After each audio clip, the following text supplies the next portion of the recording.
Alexander Crittenden was born in Lexington, Kentucky, on January 14, 1816.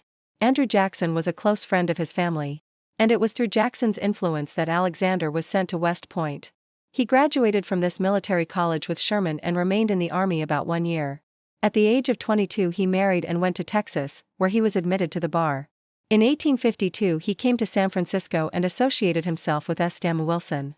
Under the firm name of Crittenden and Wilson, they became one of the most prominent law firms in San Francisco. Laura D. Fair was a native of Mississippi, and at the age of 16 she married a man named Stone, who died about 1 year afterward. She then married a Thomas Gratian of New Orleans, but a divorce was obtained 6 months afterward. In 1859 she married Colonel W. B. Fair, who was at that time sheriff of Shasta County, California, but who subsequently moved to San Francisco with his wife. Owing to family troubles he committed suicide in December 1861. After the death of her husband, Mrs. Fair conducted the Tahoe House in Virginia City. During the war her sympathies were with the South to such an extent that she took a shot at a Northern soldier, but as her aim was very bad she was never punished for her action.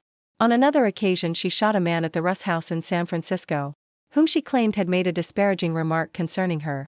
But again her aim was bad and again she escaped prosecution.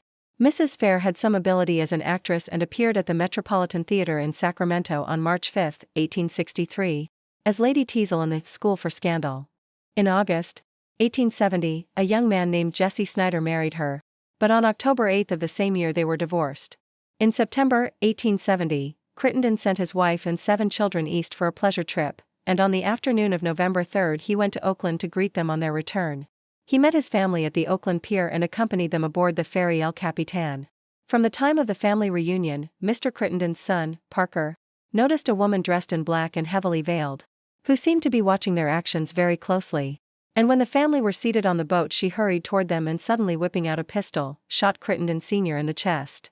The wounded man fell unconscious and the woman hurried away and took a seat, but Captain Kensel of the Harbor Police, who was on the boat at the time, disarmed her and placed her under arrest. It was subsequently learned that she was Mrs. Laura D. Fair. Immediately after being arrested she began to act in a peculiar manner. And when a stimulant was handed to her in a glass of water, she bit a piece out of the glass. At 6 p.m., November 5, Crittenden died, and on the day of his funeral the federal, state and municipal courts adjourned. His funeral was one of the largest ever held in San Francisco up to that time.